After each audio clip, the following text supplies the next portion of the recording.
안녕하세요. 사랑하는 성도님, 영혼의 샘을 은혜의 자리에 오심을 환영하고 축복합니다. 오늘부터 올해 사순절이 시작이 됩니다. 올해 사순절은 우리가 하고 있는 이 말씀 묵상 계속 참여하되, 특별히 온 성도님들이 함께 참여하면서 마가복음의 말씀 묵상으로 40일의 사순절을 보내려고 합니다. 이제 매일 이 시간에 이 자리에 들어와서 우리가 함께 말씀을 나누고 또 말씀으로 살아가는 그런 사순절이 될 수 있기를 바랍니다.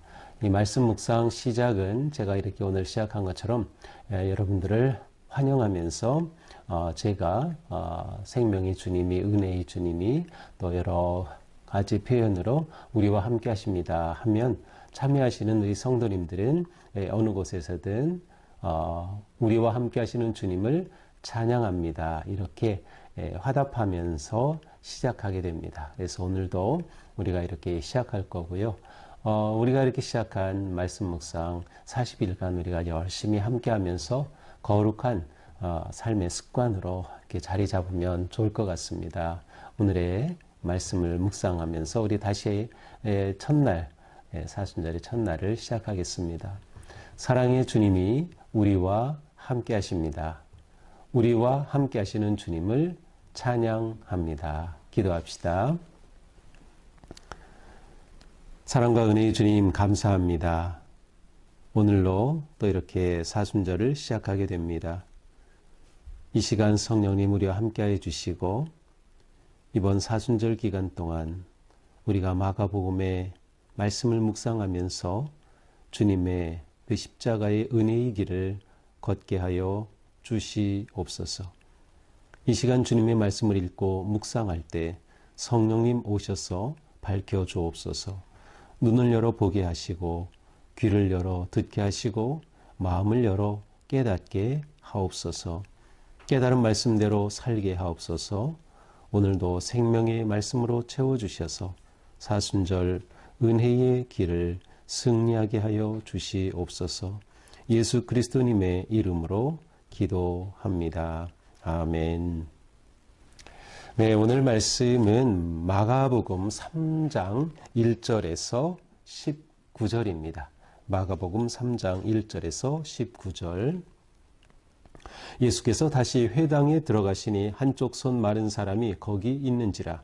사람들이 예수를 고발하려 하여 안식일에 그 사람을 고치시는가 주시하고 있거늘, 예수께서 손 마른 사람에게 이르시되 한가운데에 일어서라 하시고, 그들에게 이르시되 안식일에 선을 행하는 것과 악을 행하는 것, 생명을 구하는 것과 죽이는 것 어느 것이 옳으냐 하시니, 그들이 잠잠하거늘 그들의 마음이 완악함을 탄식하사 노하심으로 그들을 둘러보시고 그 사람에게 이르시되 내 손을 내밀라 하시니, 내밀매 그 손이 회복되었더라. 바리새인들이 나가서 곧 헤롯 당과 함께 어떻게 하여 예수를 죽일까 의논하니라. 예수께서 제자들과 함께 바다로 물러가시니 갈릴리에서 큰 무리가 따르며 유대와 예루살렘과 이두메와 요단강 건너편과 또 두로와 시돈 근처에서 많은 무리가 그가 하신 큰 일을 듣고 나아오는지라. 예수께서 무리가 에워싸 미는 것을 피하기 위하여 작은 배를 대기하도록 제자들에게 명하셨으니, 이는 많은 사람을 고치셨으므로 병으로 고생하는 자들이 예수를 만지고자 하여 몰려왔음이더라. 더러운 귀신들도 어느 때든지 예수를 보면 그 앞에 엎드려 부르짖어 이르되 당신은 하나님의 아들이니라 하니, 예수께서 자기를 나타내지 말라고 많이 경고하시니라. 또 산에 오르사 자기가 원하는 자들을 부르시니 나온지라. 이에 12를 세우셨으니 이는 자기와 함께 있게 하시고 또 보내사 전도도 하며 귀신을 내쫓는 권능도 가지게 하려 함이러라. 이 12를 세우셨으니 시몬에게는 베드로란 이름을 더하셨고, 또 세베대의 아들 야고보와 야고보의 형제 요한이니 이 둘에게는 보아너게 곧 우레의 아들이란 이름을 더하셨으며, 또 안드레와 빌립과 바돌로메와 마테와 도마와 알페오의 아들 야고보와 및 다데오와 가나나인 시몬이며, 또 가룟 유다니 이는 예수를 판 자더라. 아멘. 자, 이번에 예수님께서는 회당으로 가셨습니다. 이 당시 회당은 모든 유대인들이 정기적으로 모여서 예배하고 말씀을 듣던 그러한 곳이었죠.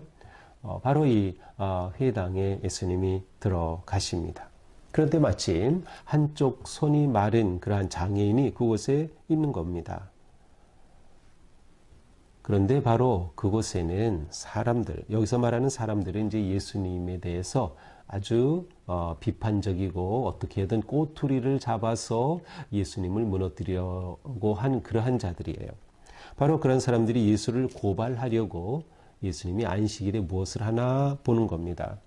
자, 안식일에 유대인들은 회당에 모여서 예배하고 말씀을 듣고 또 강론하고 하였는데 안식일 규정은 이스라엘 백성들에게 가장 중요한 그러한 일상의 규정이었습니다. 또한 신앙 행위의 규정이었어요.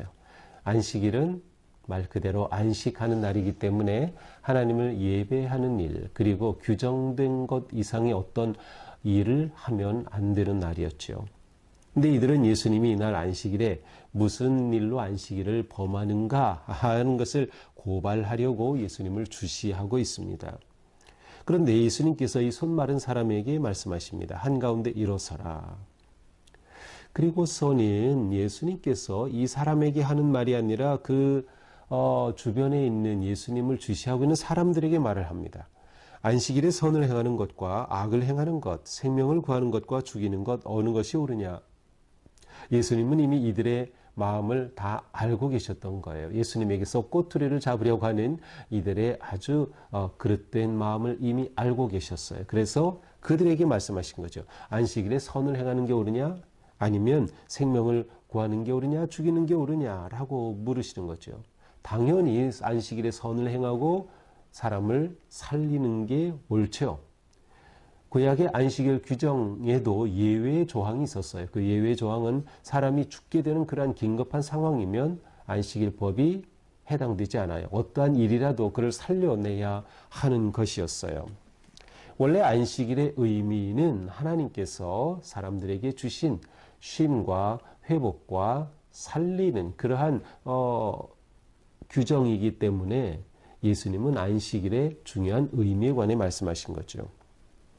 그러니 이들이 예수님의 이 말씀 앞에 뭐 할 말이 없는 거예요. 잠잠합니다. 그러자 예수님이 그들이 완악함을 탄식하시면서 그들이 얼마나 예수님에 대해 이렇게 부정적이고 비판하고 꼬투리를 잡으려고 하는지 그들의 그 악한 마음을 돌려보시면서 이 장애인에게 말씀하셔요. 네 손을 내밀라. 네 손을 내밀라.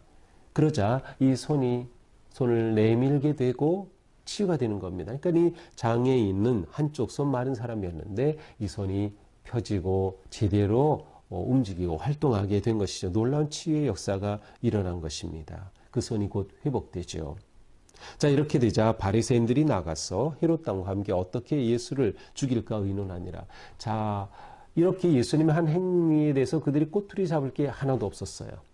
일단 예수님이 하신 말씀이 너무나도 지당한 말씀이었고 이날 예수님은 이 한쪽 손 마른 사람을 치유하실 때 말씀으로 치유하셨어요.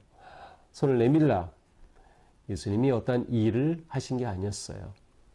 어제 본문에서는 역시 안식일에 관한 논쟁이 나오죠. 그러면서 예수님이 나는 안식일의 주인이다 라고 결론을 맺었는데 그 예수님께서 오늘은 이 손 마른 사람을 고쳐주신 겁니다. 그리고 그 행위에는 어떠한 안식일 규정을 범한 것도 없었어요. 그러니 바리새인들이 꼬투리를 잡으려다가 그렇게 하지 못했어요. 하지만 이들은 어떻게 해서든 예수를 어떻게 하려고 해요? 죽일까 의논하니라. 아니 지금 마가복음 3장입니다. 예수님의 사역이 시작된 지 얼마 되지 않은 이 자리인데 이미 바리새인들은 또한 헤롯 왕과 종교 지도자들 또 지도자들과 연합해서 예수를 죽일 궁리를 하고 있어요. 자, 여기서 하늘나라의 복음을 전하시는 예수님, 그리고 예수님의 복음에 대해 반대하고 무너뜨리려고 한 그런 악의 세력의 갈등을 우리는 보게 됩니다.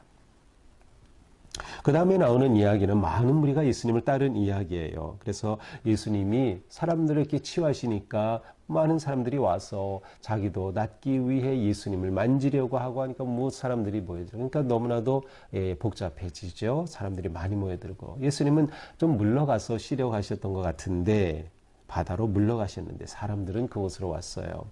그래서 예수님이 그들을 모두 다 보실 수 있도록 배를 준비시키고, 그래서 호숫가에 모이면 예수님 배를 타고 바다에 이렇게 서시면 모두를 볼 수 있고, 또 예수님이 잘 말씀을 전할 수 있는 그러한 세팅이 되는 것이죠. 그렇게 준비를 하셨다. 배를 대기하도록 제자들에게 명령하셨다. 예수님은 그곳에서도 놀라운 기적을 행하십니다. 또한 더러운 귀신들까지 왔는데, 이 귀신 들린 자들까지 왔는데, 이 더러운 귀신들이 예수님을 너무나도 잘 알아요. 귀신같이 알아요. 그래서 예수님은 하나님의 아들이라는 것을 너무나도 잘 알고 있어요. 그래서 귀신들이 와서 예수님께 말하는 거예요. 당신은 하나님의 아들입니다. 그런데 예수님은 이 귀신들에게 명령합니다. 자기를 나타내지 말라고 경고하셨어요. 자, 이 마가복음에서는 예수님이 경고, 내가 누구인지 말하지 말라. 이것을 함구령이라고 합니다. 함구령의 경고가 계속 나옵니다. 이미 1장에서도 나왔어요. 1장 44절에 보니까 삼가 아무에게 말도 하지 말고.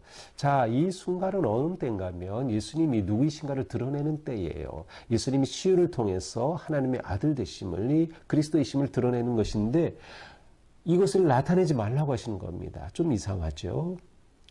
예수님이 하나님의 아들이심을 드러내야 될 텐데, 아니, 나타내지 말라고 하셔요. 왜 그럴까?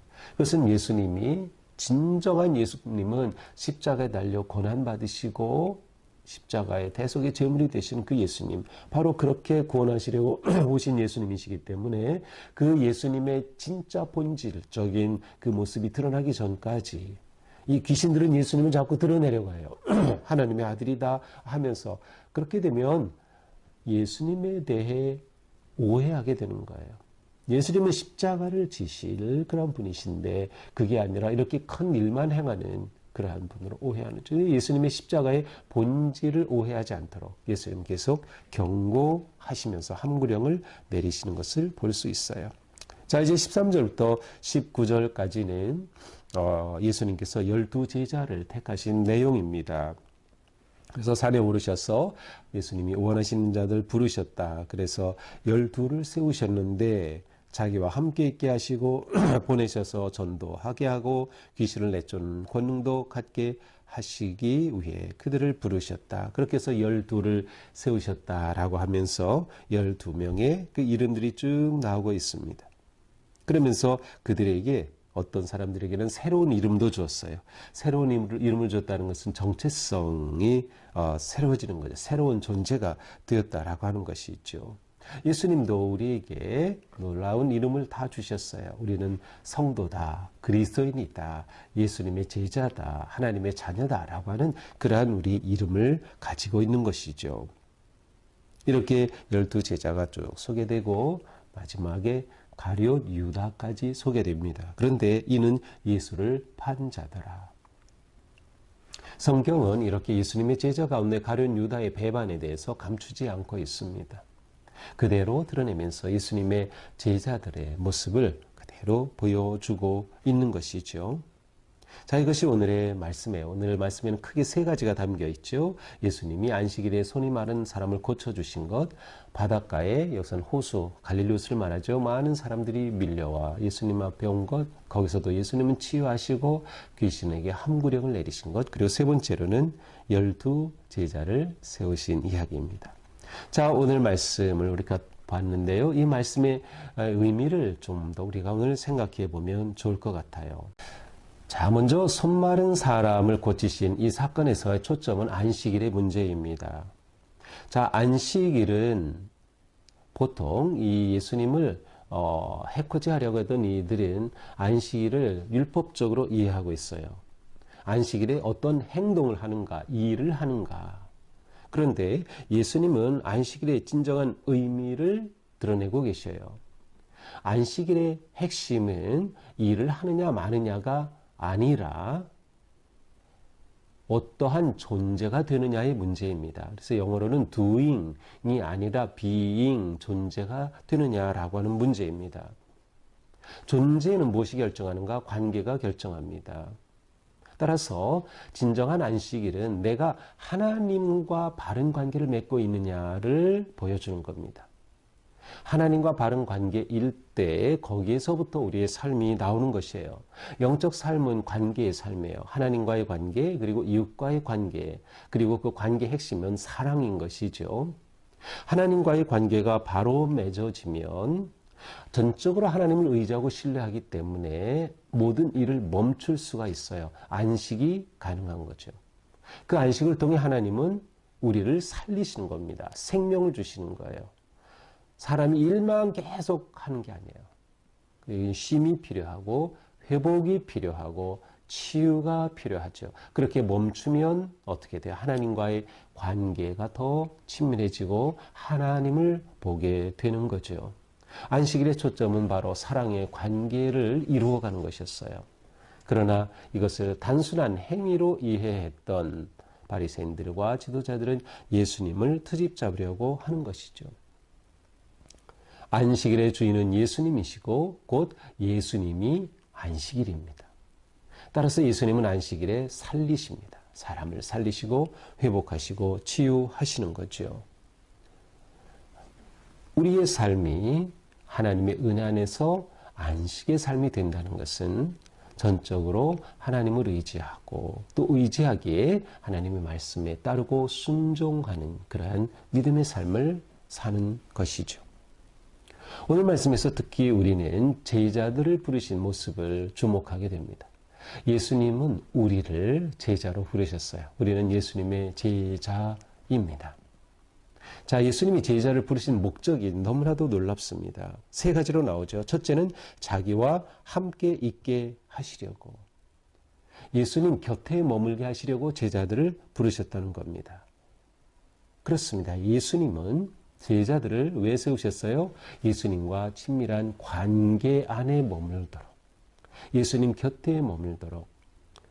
그래서 예수님과 함께 있게 되는 거죠. 예수님과 함께 하는 것이 왜 중요합니까? 예수님 곁에 있어야 예수님을 알게 되고 예수님과의 관계가 친밀해지고 사랑하게 되고 예수님을 배우게 되는 겁니다.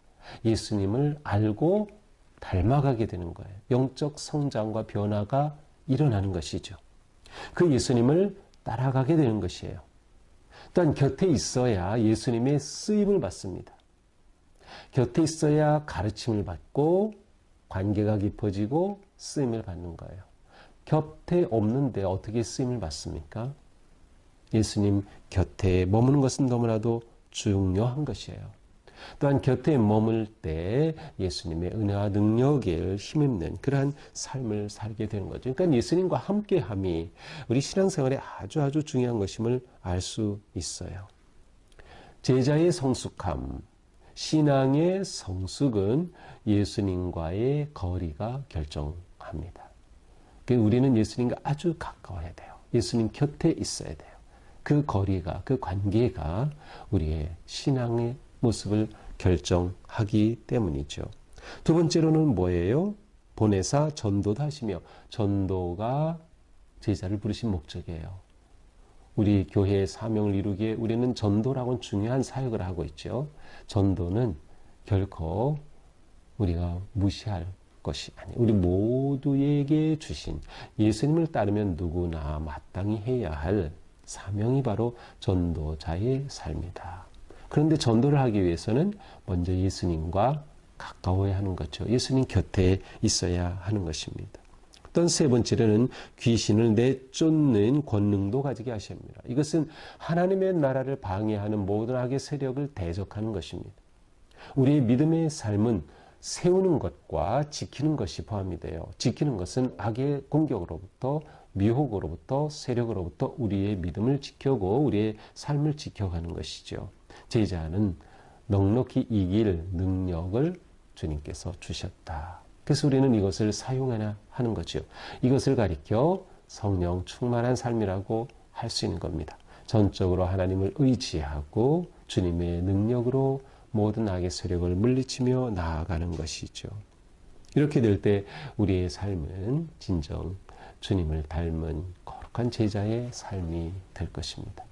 우리는 제자의 모습을 세워가면서 사순절에 40일을 걷습니다. 이 40일 기간 동안 정말 예수님 곁에 머물고 바짝 예수님께 달라붙고 예수님의 음성에 귀를 기울이고 예수님을 본받아가는 그러한 은혜의 사순절이 될 수 있기를 주님의 이름으로 축복합니다. 기도합시다. 주님 감사합니다. 오늘도 우리에게 말씀으로 깨우쳐 주시며 사순절을 은혜로 시작하게 해주시니 감사합니다. 주님, 오늘 우리의 삶이 주님의 뜻에 따르고 합당한 삶, 무엇보다 주님 곁에 머물고 주님과 가까이 하는 삶이 되게 하여 주시옵소서. 그리하여 사순절 기간 주님의 음성을 가까이에서 듣고 주님의 말씀에 따르며 주님을 닮아가는, 그리하여 주님과 함께 십자가의 길을 걸어갈 수 있는 우리 모두가 되게 하여 주시옵소서. 오직 주님께 순종하며 믿음으로 서게 하여 주시옵소서. 예수님 이름으로 기도합니다. 아멘. 네, 오늘은 제의 수요일이기도 합니다. 그래서 오늘 오후 8시 비전홀에서 제의 수요일 예배 혹은 성회 수요일 예배를 드리게 됩니다. 우리가 이렇게 매일 말씀 묵상을 하고 제가 기도로 끝나면 여러분은 개인적으로 더 말씀을 붙잡고 기도하시고 또 다른 많은 기도의 제목을 놓고 기도하시며 또 이 말씀을 누군가 함께 나누면 좋습니다. 가족과 아니면 친구와 아니면 멀리 있는 이웃에게도 누구에겐가에도 유튜브 링크 보내주셔도 좋고 또 밴드에 들어오신 분들은 밴드에 꼭 댓글을 남겨주셔야, 특별히 사순절 기간 동안에 내가 은혜 받은 것 댓글을 남겨주셔서 그 이모티콘으로 한 것 말고 직접 한 문장 정도라도 댓글로 은혜 받았습니다, 이렇게 살겠습니다, 이렇게 해주시면 서로에게 큰 격려가 됩니다. 오늘도 주님의 은혜로 승리하는 그런 하루가 되기를 축복합니다. 사랑합니다.